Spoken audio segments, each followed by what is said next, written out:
We've been in the pews, we've been behind the pulpits, and now we're just trying to stay rooted in grace. If you love Jesus but don't always know where you fit, you're not alone. Welcome to the Two Kids in a Pew podcast.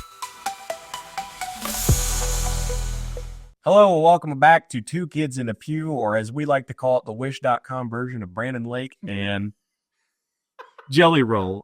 So Wait a minute, who's who? I don't know. I'll let them figure that one out. I'm not saying which is which. That's so awesome. But The wish.com version. so here we are, episode 3. It's been a hectic week. What about you? Like, what's new with you? Tell everybody what's new in your life. There's nothing to.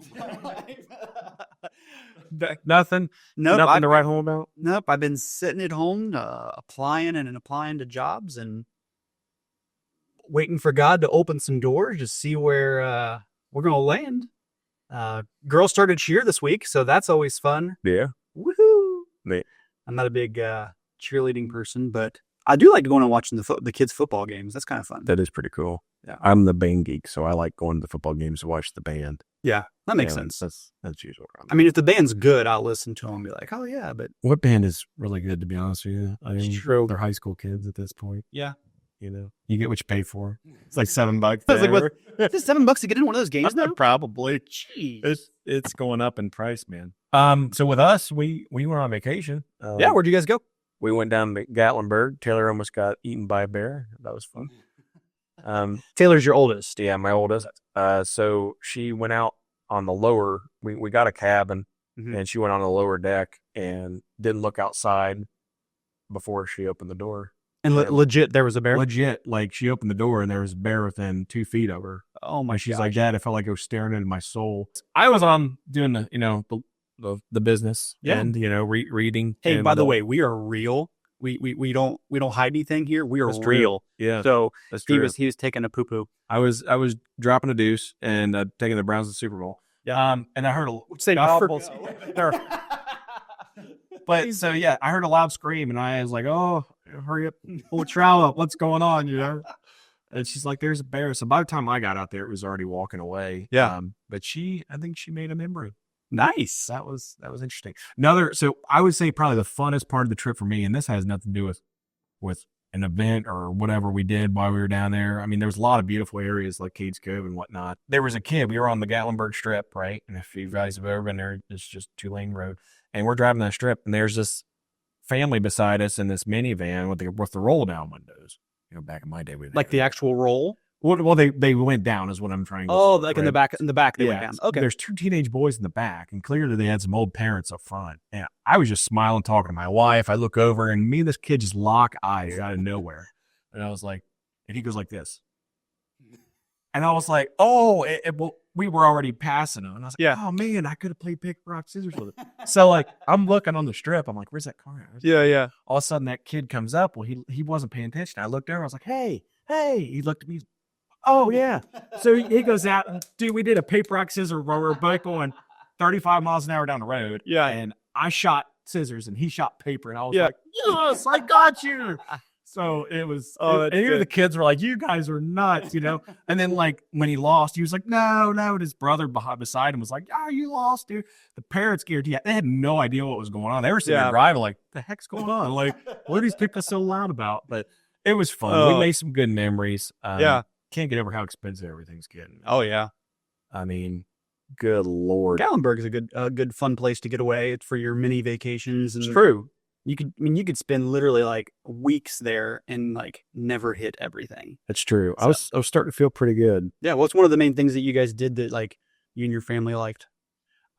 We enjoyed Cades Cove. That's just a giant. It reminds you of a Jurassic Park, right? You're driving around a single lane road. Everybody's driving the same direction. It's a one way road. Then your actual car? Yeah, in your actual car.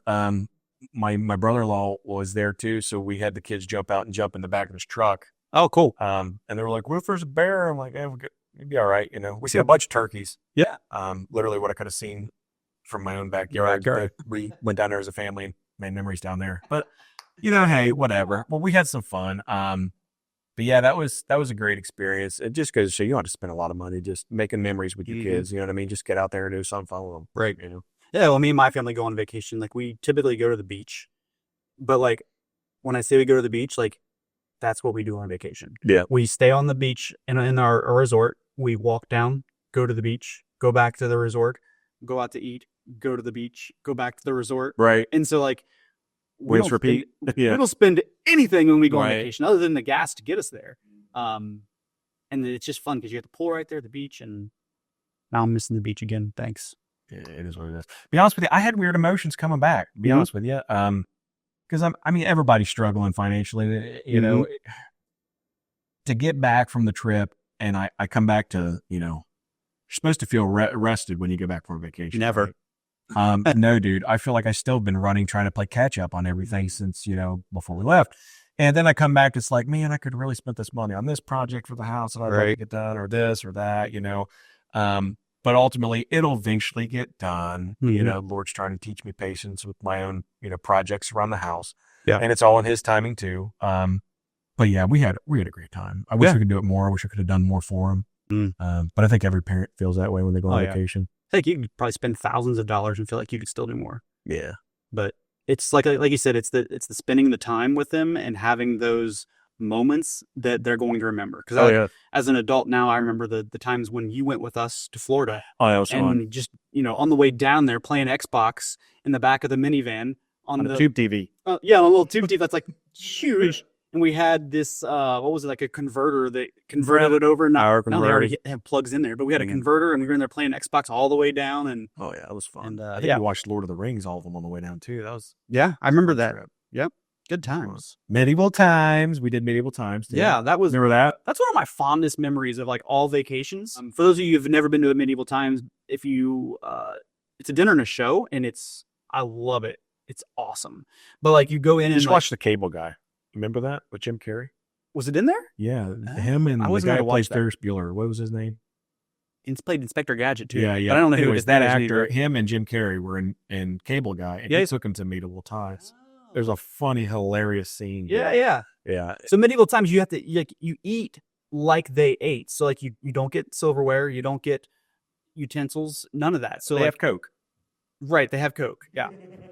They got nothing to Right. all that stuff. Yeah. So like you have to eat with your hands, and like they give you like a chicken, like one of those rotisserie chickens, but they call it like baby dragons. Yeah, big dragon. And so I remember like when you went with us, and I don't know if you wanted to share the story, if you want me to share. I think I smashed like 8 baby dragons. Yeah. So you But ate yours, Yeah. and then I couldn't finish mine, so you finished mine. Yep. And then my sister, who is younger than me, couldn't finish hers, Yep. so you ate hers. I ate good. I mean, I was a growing teenage boy at the time. Yeah, and I think you ate Yeah. part of my mom's too. I ate quite a bit. What can I say? It was impressive. It was to say really the good least. food. I'm not Yeah. gonna lie. It is good food. So yeah, shout out to Medieval Times if you want to sponsor us. Yeah, that'd be fun.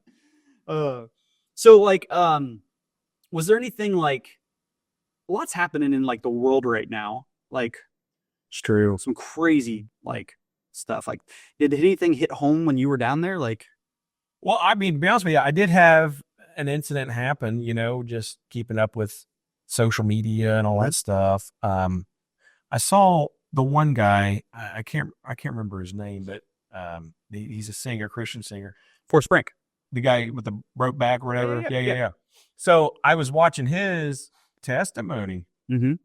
Now, let me humble myself and tell you guys my train of thought so everybody understands this.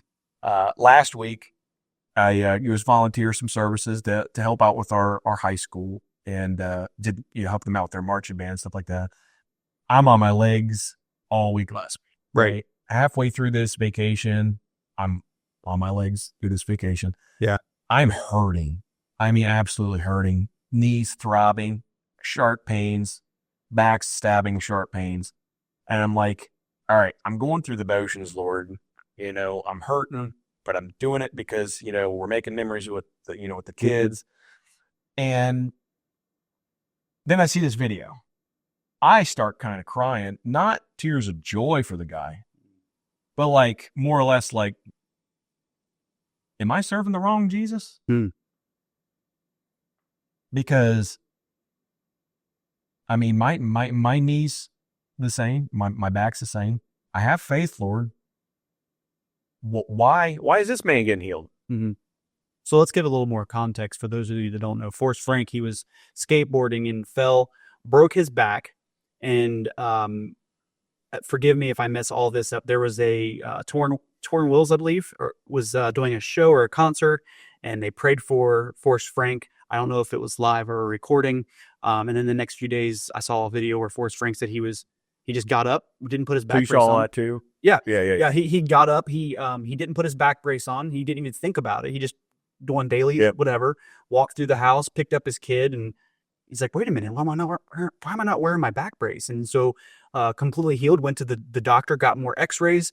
He went live and showed the x-rays, and his back is completely healed. Right. And so what was supposed to take, I think, 6 or 8 to 12 weeks, something like that, was done in like a week and a half. And he has full mobility and all that back. Right. So then you saw.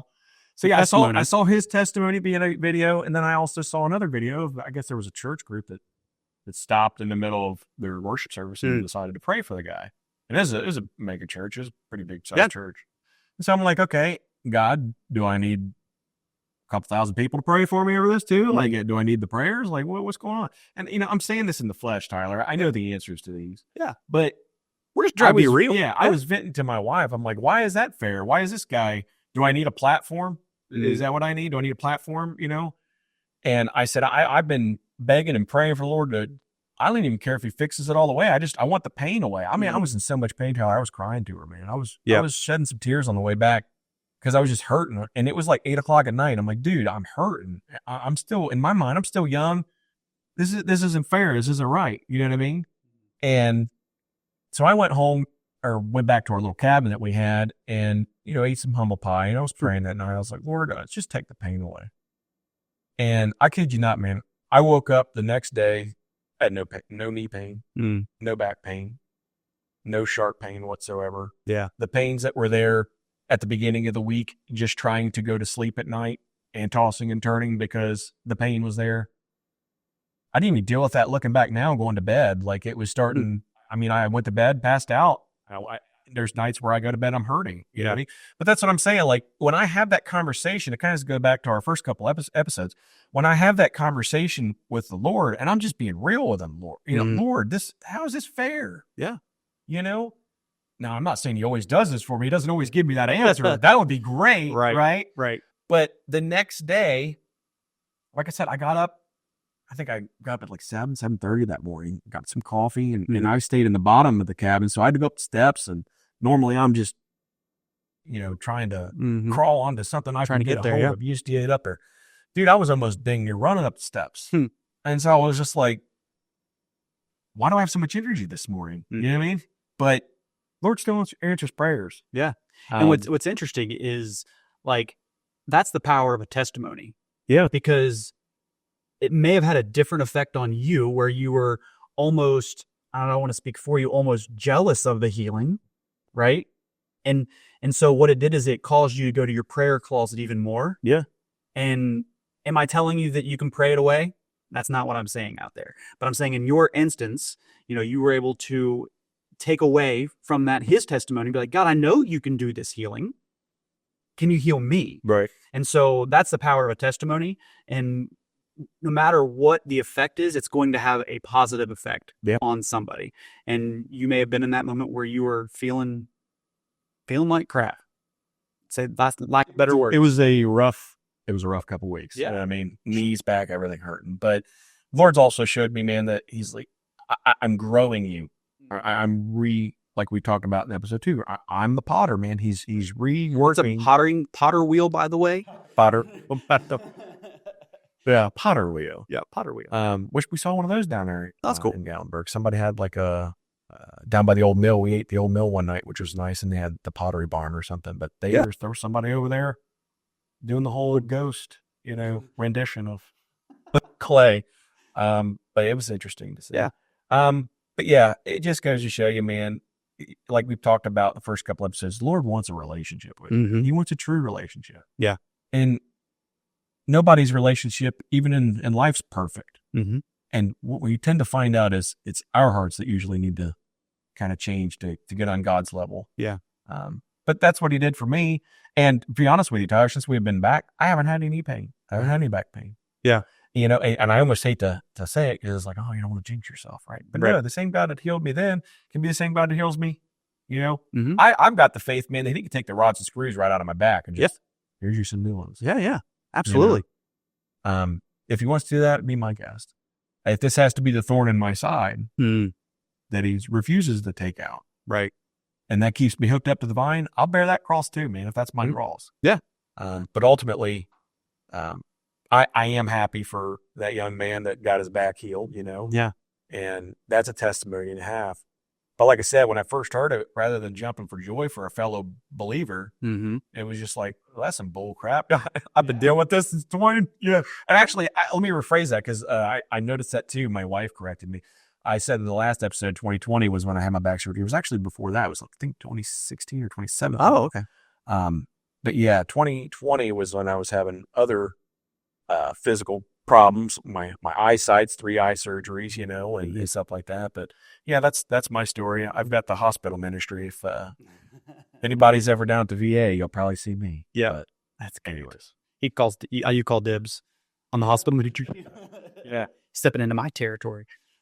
But no, I mean it was interesting, and I want to apologize, even though the guy even doesn't even know who I am. Yeah. Yeah. I mean, I'm sorry if you see this video. I apologize. I wasn't happy for you at first. I was a little jealous, but it took me to sit back and say, dude, you're looking at it wrong, and humbly going before the Lord before I went to sleep. And I'm glad I did it before I went to sleep because, who knows what the outcome could have been. Right. But yeah, I'm trying to find myself, like I said in episode 2, where the devil starts to creep into my life. And I feel like if you can recognize that within your own life, man, and just snip it in the bud, it'll be so much easier. Yeah. And I'm thinking like for Forrest Frank, like just to talk about him just for a moment, this isn't to get clout or anything, but like what he has done in the last 2 to 3 years. I don't know if you're that familiar with the guy. I don't know the kids. Yeah, but he was in a secular band. I don't think they were like, I will not misspeaking here, but like it wasn't like it was bad music. He wasn't talking about the devil or whatever, but he was just doing regular music. And then God pressed on his heart to do Christian music, and the impact that this young man has had for this generation, it has been phenomenal 100%. To watch. I mean, there were TikTok videos of people doing the little dance. I'm not going to even attempt to do it, but the dance that came from one of his songs, it's amazing to see that. Like if you scroll through TikTok a few weeks ago when it was popping off, there were all kinds of different people from different religions, different beliefs. It's going all around the world too, man. It different is. Countries. The one video he shared was people in China. They were jumping up and doing that dance, and it's like, China? Or maybe it was Japan, but like they don't do that over there. Like it's amazing to see that God has used this one person to have such an impact on the world. And that's what we're going to call it, the world, because he really is. And so like for you to sit there and you're like, do I have to have this platform for me to be able to get healed? I feel that. I'm right there with you. The other night, I was scrolling on Facebook and a lottery thing popped up. And when it said that the Mega Millions was, I don't know, 150 million or something like that. I looked at my wife and I said, hey, you think if like I could play like $5, you think I'd win? Like I put my time in. It's been rough enough all the time. Like I think we got a win coming in every now and again. And it was just kind of a funny joke, but like that's kind of the premise of this episode is like, what do we do when God doesn't do what we expect him to do? Like I expect to live my life and to have, not an abundance of money, but enough money to support my family, money to pay my bills. But I'm just going to be flat out honest right now. Like I don't have a job and I'm looking for a job and I'm seeking and I'm trying to figure out what God wants for me, and money's tight. Yeah. And I haven't lost my faith. And if anything, it's actually drawn me closer to God, which is amazing. Right. But it's one of those where you're like, okay, God, what do you want me to see? What do you want me to learn from this moment? So the question was like, what do we do when God doesn't do what we expect him to do? And so like, I'm in that moment right now and I'm like, God, I'm expecting you to show up right here, right now and provide a job for me. And I'm looking for all these different kind of jobs, these different categories, different things.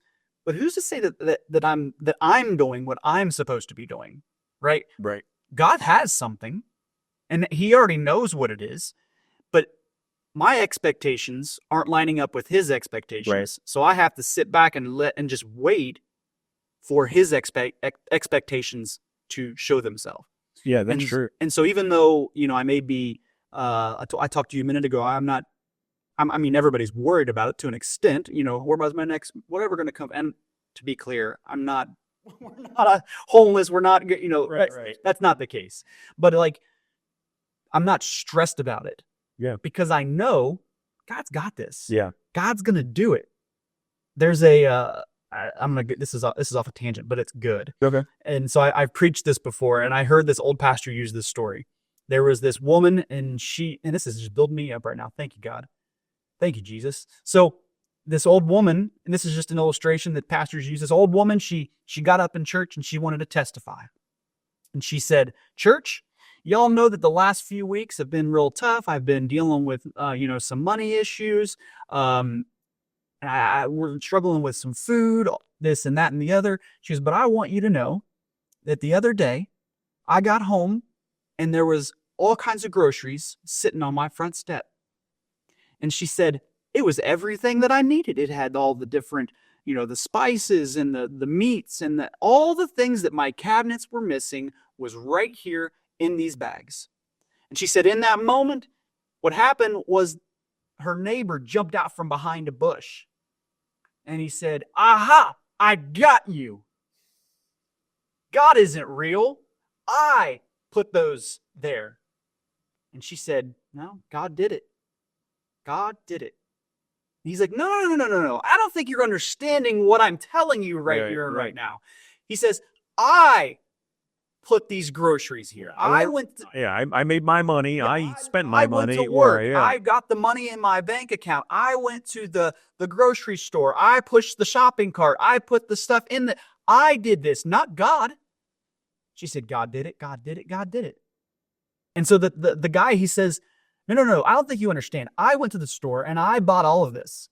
He said, "I'm an atheist. There is no God. God didn't do this. I did this." And the old woman, she goes, "God did it. God did it. And He made the devil pay for it." Yeah. And so like in the moment that I'm in right now, in this season that I'm in with my family, I just got to keep repeating to myself, God did it.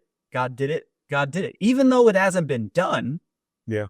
No, that's good. So at least my expectations, I'm still here. My wife, my kids, we're still here. We're still breathing.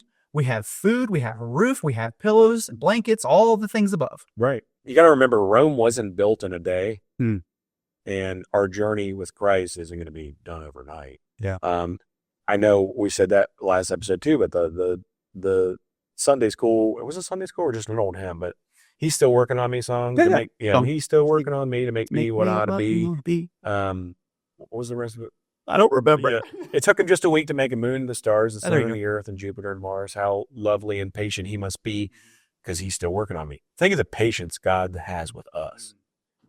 You know what I mean? He's a doctor because He's got a lot of patience. Can you think of anything in your personal life that you found yourself not being patient with the Lord on? Life. I mean, for me, it was a house. Yeah. And here's a funny way, is it God or is it God? When I had my back surgery, The year I had my back surgery and I was off of work, at the time, I paid into short-term and long-term disability. That's something I had to opt in for. I paid for it right out of pocket. Mm-hmm. Well, paperwork got messed up one way or another, and while out on my back surgery, I didn't have an income. That was rough. And for the 6 months I was out from my back surgery, it wasn't even living paycheck to paycheck. What paycheck? You know what I'm saying? Yeah. So that was a rough time for me. And I didn't understand why we were kind of sitting where we were sitting. And I'd pray about it, Lord, I need to get better. For some reason, just my back wasn't healing, like normally, like normal people.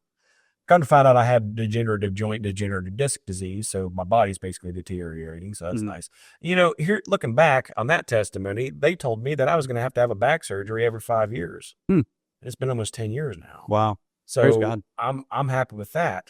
And then the other side of it too is I was patient with the whole financial side of things. Like, Lord, what do you want? You know, how am I going to be able to have an income? Yeah. And just so happened the house that we live in now, we met an elderly man, you know, 95-year-old World War II vet. And he's like, I want to sell you my house. I was like, okay. Yeah.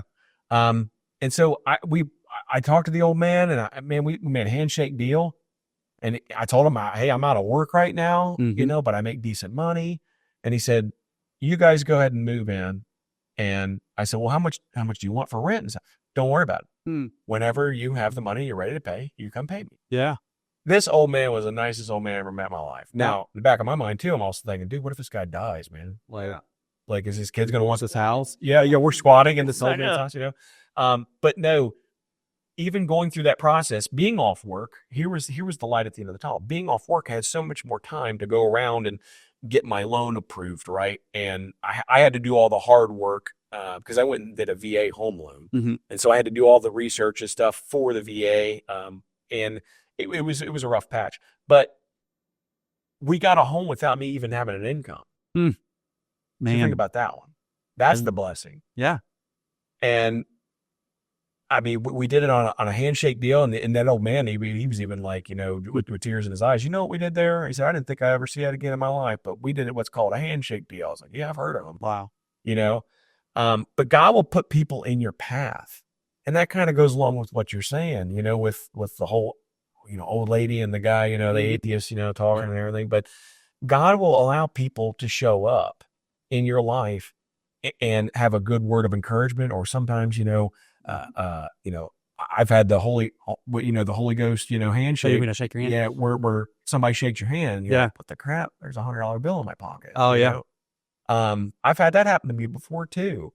And if the Lord's pressing on your heart, you know, with somebody, a family or a friend or a loved one, to give you a shirt off your back, give me your shirt off your back, dude. Yeah. You know, if the Lord's pressing on you, hey, your buddy needs, you know, I don't know. I'm just talking, for instance, for me, I had a buddy who needed a vehicle. I'm letting him borrow my truck right now. And it's not easy. I'd love the freedom to, you know, go out and do stuff. Yeah. But I know that he's being blessed because of it. And I know I'm being blessed because of it.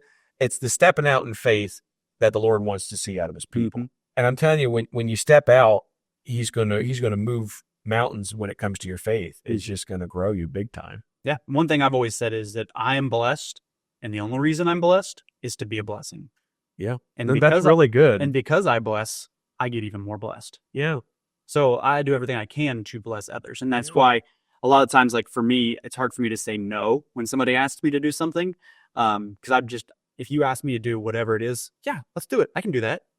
You know, and I probably say yes too much. Yeah. I know what you mean. A lot of irons in the fire when that happens. Right. But I mean, like, I do that to be a blessing. Yeah. And going back to your story a minute ago, like the way that the whole house thing worked out for you, it probably wasn't the way that you had anticipated.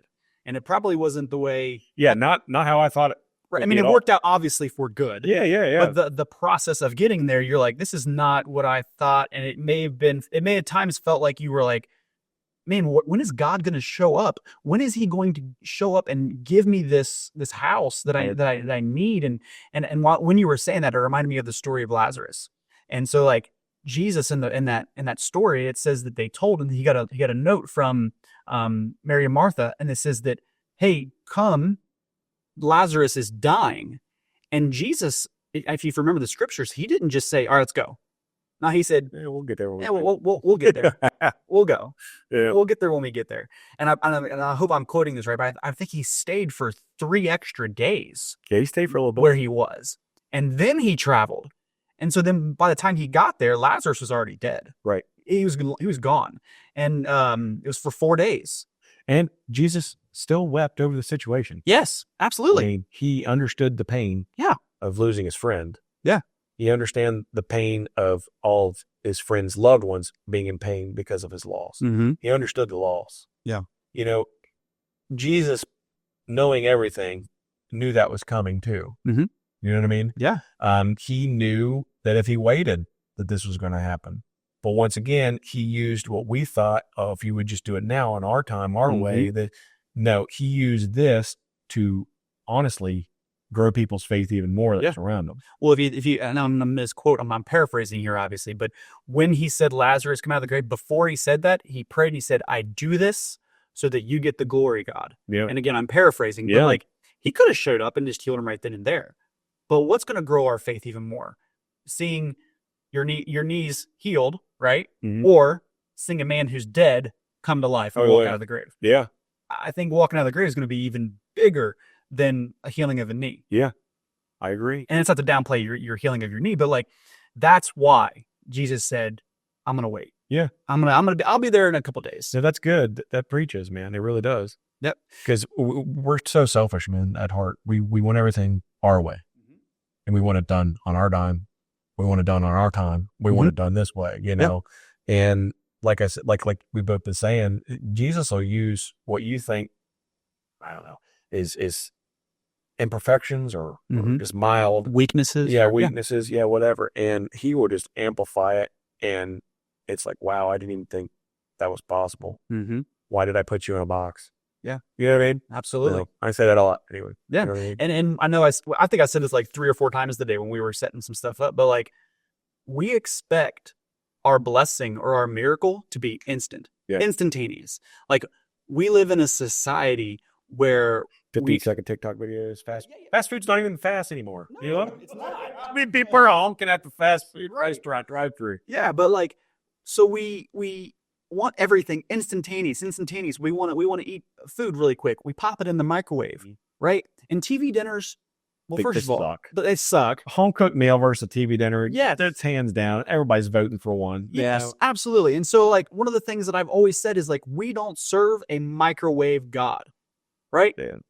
We serve a crockpot God because low simmer. Yes, because the miracles that he has, the things that he wants to give us in our life are so good and so tasteful, so hearty when it comes to the meat that it sits in the crockpot that he wants it to. It's a 5-star, 5-course meal that God wants to give us, not some microwave TV dinner. I saw this on Facebook and I shared it, but it basically said, you know, start seeing yourself the way God sees you. Think about that one. Instead of us, you know, trying to do everything we can to please the Lord, just start seeing yourself the way the Lord sees you, because the Lord loves you and he wants that personal relationship with you. So you're not really doing anything in this relationship to, you know, oh, I gotta be this kind of person around these people or I'll lose my friendship. It's not like that at all with Jesus. You know, I've been in many crowds in my life, Tyler. I mean, I've seen a lot of people, been in a lot of crowds, and everybody wants love and acceptance no matter what crowd you're in. But the best crowd to be in is Team Jesus, you know, the Trinity crowd. Yeah. Because as long as you're walking in grace with them, I know I keep saying this like a broken record, but your life's walk gets so much easier. It really does. Yeah. So when we're going through our disappointment in life, what do we do? Like, what's your answer? What is it that you do when you're going through things? Well, for instance, kind of like with the whole knee thing, I didn't really say much in the car. My wife knew I was upset, and I was hurting. I vent to her a lot. You've talked about how your wife's your substitute rock compared to Jesus. You know, and that's what I do too. I try to lean on my wife a lot, vent to her, and just tell her, hey, this is what's on my mind. I know that maybe we may not be able to change anything, but this is how I'm feeling, and at least she knows where I'm at. Because, like you said in the episode 1, isolation is the worst thing. When you start feeling like crap, whatever situation you're in, and you isolate yourself, now you're just going to get beat up by the devil and his imps. Right. And it's not fun anymore when you don't have anybody in your corner. At least with your spouse or a significant other or a friend, you know, you have somebody you can vent to. Now, with that being said, you got to realize that you're venting to them. You don't want to put all your problems on them. Right. Because if you put your problems on them, then you're going to lose some friends. You're going to lose, Yeah. your loved ones. Nobody wants to deal with your crap. It's your crap. But at least if they're there to entertain an opening ear, have somebody you can speak to. Yeah. And then also, to be honest with you, getting in the Word daily, and getting your daily bread, your daily scripture, and it could be just hopping on your Bible app. Let's say, I'm just so busy. Pull out your Bible app on your phone and just read the scripture of the day. Let it, soak up. Listen to it. Exactly. You can turn it on in the audio Bible and just listen to that. And then same thing with, how we talked about, and I think it was episode 1 of how the Lord speaks to us, through the Word, through the worship, and through other believers, and weigh it with what He's already said to people. Yeah. God doesn't really have to repeat Himself. Yeah. You notice that? Right. We're the ones that usually, what'd you say, Lord? What'd you say? What'd you say? Are you sure you said it that way? Right. No, He said it. And so it gets done. And the Bible it's our roadmap that gets us, from planet Earth to planet heaven. It's our journey map that gets us to the destination. Mm-hmm. So we have a lot of stories that we can go off of. Yeah. And you talked about, venting to your spouse, and I was kind of wanted to talk a little bit about that. So like when you're venting, it's not so much that you're just like, hey, here's my, and you're just puking all your problems. Yeah. It's like, hey, here's my problems. And then your spouse or your friend or whoever it may be comes along and says, okay, let's do this together. Yeah. And then you pick up, and then when you're in your weakness and your moments, then now I can be there for you. Yeah. And so that's what the good thing about having a community of believers. Yeah. That you can go to and talk to them and say, hey, this is what I'm struggling with. Well, and if you don't have a spouse, too. Yeah. There's a lot of people who's like, well, I'm not married. It's, I'm looking. Well, like we said, from the very beginning, as long as Christ is first, everything else will come. Mm-hmm. If you want a spouse, keep Christ first, it'll come. If you want a house, keep Christ first, it'll come. You want a nice car? Yeah. Keep Christ first, it'll come. Yeah. Now you can force, I've learned that over the years too. You can force your own blessings if you want. Yeah. You don't buy a car for it and have a $750 a month payment. You know what I'm Right. saying? Like, who wants a house that has a mortgage payment on top of it? You know what I mean? Mhm. Like, so you can try to force your blessings. Yeah. But you're gonna be in that fish's stomach for a while. Yeah. And sometimes God's no is actually redirecting us to His yes. It's true. And so like, maybe I want that $700. Well, who wants a $750 payment? Nobody. But let's just say you want that car. Yeah. Right. Well, God has something bigger and better planned for you. Yeah. And I don't know what it is. I mean, maybe it's, maybe that car that you were going to buy that's a $750 payment each month, it's going to break down in 6 months, even though it's brand new or whatever it may be. Well, and here's the other thing too. Once you receive what the Lord has given you, be a good steward with it. Yeah. Show Him that you appreciate what you have. Mm-hmm. I know I'm talking from my own experiences as a father. When my kids are like, Dad, I want this, I want this, I want this. And you give it to them, well, they're on the next thing. I want this, I want this. What are you talking about? I just got this for you, Right. But then there's times where my kids really wanted something. And I kid you not, it makes me want to cry every time I think about this. For instance, there was a giant beanbag chair that my oldest Taylor wanted for Christmas a couple years back. And this thing was massive. Dude, it was like a $120 beanbag chair. Are you kidding me? I'm not spending $120 on a beanbag chair. Yeah. Foam. Well, my wife ended up finding it on sale, like on an Amazon sale day or whatever, for like $30. Okay, I'll spend $30. Yeah. I'll do $30. Well, the moral of the story was, Christmas came. Taylor opened up this tiny box, and the gorgeous part of it is everything's like vacuum sealed now, so you have no idea what. Yeah. She opens up this tiny box, and it's the color that she wanted. And what is this? I said, that's your beanbag chair. This isn't the one I wanted. But thanks. I really appreciate it. I said, well, hold on a second. So I opened it up, and I think and she started bawling her eyes out. I am so sorry, Dad. I am so sorry. You knew exactly what I wanted. And she was sitting there crying about it. Yeah. The joy, tears of joy. So, and it makes me get emotional thinking about it now. God knows what you want. Mm-hmm. It may be wrapped up different. It might be it might be wrapped up different. Mm-hmm. But He's got your back. Yeah. And if you keep Him first, He will get to you. Mm-hmm. May not be in the time that you want. Yeah. And that waiting pattern, it sucks. Mm-hmm. It sucks when you're going through that valley. That's why you have to have fellow believers, and you have to have, people that just are there to make you feel better, right? Get over those humps. Right. And sometimes our unanswered prayers are actually answered, but they're not in the way we thought they would be. Is there country songs? Is there? Yeah. I don't listen to country. Yeah, but That's from the devil. I thank God for unanswered prayers, but yeah, Oh, okay. It's a good one. Well, just going back to the story, it's the same way with Taylor. Like I'm going to say she prayed, but she asked you, her father, for something. Well, and I even told her, I'm not trying to build this up anymore what it is, but Yeah. I even told her, I was like, I'm so tight this year. Yeah. I don't know if I'm going to spend $100, $30 or whatever it was on a beanbag chair. Right. So you're probably not going to get it. Yeah. So like, yeah.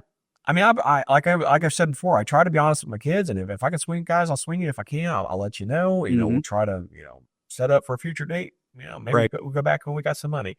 But like I said, just seeing her at first, because at first my flesh was like, "What? It's not the one you wanted." You know what I mean? Like, right.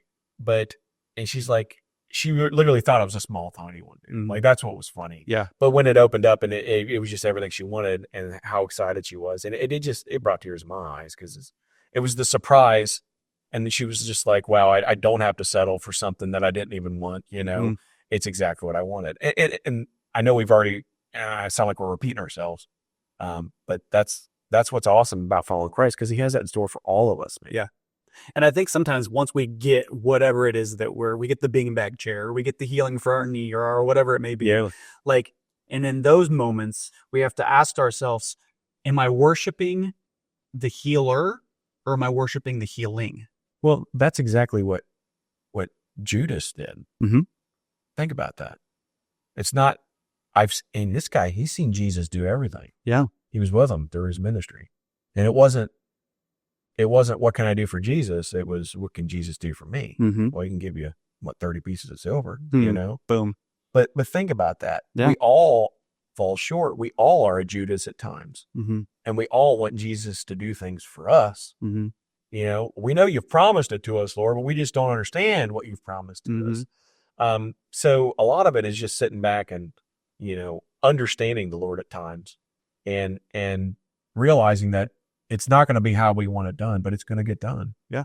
And you got to have faith that it's going to get done. Yep. And his goodness doesn't expire if He doesn't answer the way we expect.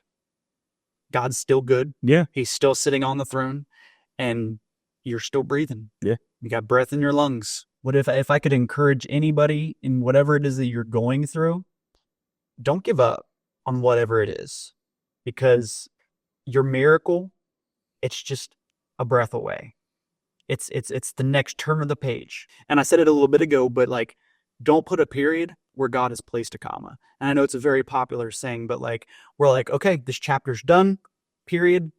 My book is done, close it. I usually put exclamation points on the end of my name. Yeah, or questions. Yeah. But really, that's what we do. We think that chapter of whatever it is done, and we turn the page and we're done with it. But God has so much more for you. Quick to write it off. Yeah. And that's the thing too. Think about this, Tyler. We're growing up in our area specifically. I don't remember very many storage places. Where you storage lockers, where you go and put your crap. Right. That you don't look at for years. But you pay each month to have it in there, unless it ends up on Storage Wars because you stop paying, right? But just in our generation, covetousness is a big thing. A lot of people act like they don't have anything, but they got storage lockers that are full of crap. Yeah. Or they're asking for something and they've got 50 of them already. Mm-hmm. Be realistic with God. It's not a want, it's a need. Yeah. If it's a need, the Lord's going to provide. Yeah. If it's a want, when you're talking to the Lord, it's not going to get answered. I'm telling you, unless it lines up for what He wants to use you for with His kingdom. But 9 times out of 10, that's not a need. So that's where you got to separate your needs and your wants too. When you're talking with the Lord, it's like, all right, do I really need that 55-inch TV in my room? Yes. Or do I need a new Bible for my kids to have a nice teen Bible? Where are you prioritizing? Yeah. The Lord in your life. That's smart. When you prioritize God properly, then it's going to work. There you go. But if you don't prioritize God, then everything's going to terrorize your life. It's true. You're going to feel like when you think about this, that kind of came to me. Thank you, Lord. When you're a lone wolf, it's easy to get attacked. I mean, I do not want to be I'm a lone wolf with a gimp, I look like easy prey, I'm limping around everywhere. So yeah, that's good though. When you're lone wolfing it on your own and you're trying to get through life, it's not going to be easy. I would definitely say have people around you of like-minded Christians to help you get through those storms. Yeah. The worst thing you ever want is isolation. We've already had to that. So I guess if there's one thing that I could share with everybody as we're closing out here, that we see a snapshot of what's happening right here and right now, but God, he sees the whole story because he is the Alpha, the Omega, the beginning and the end. And so we see this small little speck where God sees all of it. That's good. Think about that. Remember the LCD TVs, right? What happens when one of those are blown out? You can see it. Yeah. Right. You can see it plain as day when it's not firing off the color it's supposed to.